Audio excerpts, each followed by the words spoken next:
BJP দলৰ যিসকল আমাৰ কৰ্মকৰ্তা তেওঁলোকে হাৰ মনা নাই বতৰৰ ওচৰত য'ত যেনেকৈ সভা হ'ব লাগে য'ত যিমান ৰাইজ আহিব লাগে সকলো উঠি পৰি ওলাই আহিছে আৰু বৰ আশাবাদী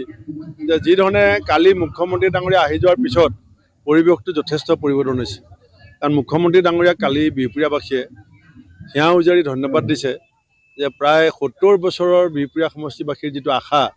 সেইটো তেখেতে কালি ৰাজহুৱাভাৱে ঘোষণা কৰিছে যে বিহপুৰীয়া সমজিলালৈ উত্তৰণ হ'ব।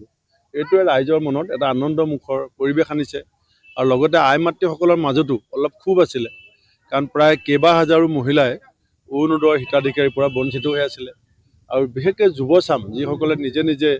বিহপুৰীয়া সমষ্টিৰ গাঁৱে ভূঞে চুকে কোণে সৰু সৰু ব্যৱসায় বাণিজ্য আৰম্ভ কৰিছে ১০,০০০ যুৱক যুৱতীক যিসকলে ব্যৱসায় বাণিজ্য কৰি আছে তেওঁলোকক যে ২ লাখ টকা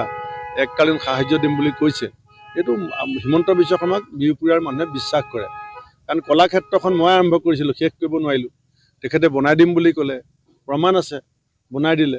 বিশ্ববিদ্যালয়খন তেখেতে ঘোষণা কৰিছিলে মানুহে ইমান বিশ্বাস কৰা নাছিলে আজি বিশ্ববিদ্যালয় পূৰ্ণাংগ পৰ্যায় পালে গতিকে যেতিয়া কলাক্ষেত্ৰ যিজন মানুহে বনালে বিশ্ববিদ্যালয় যিজন মানুহে বনালে সেই মানুহজনে যেতিয়া কালি ৩টা কথা প্ৰতিশ্ৰুতি দিছে এইটো বিহপুৰীয়াবাসীয়ে ১০০% বিশ্বাস কৰিছে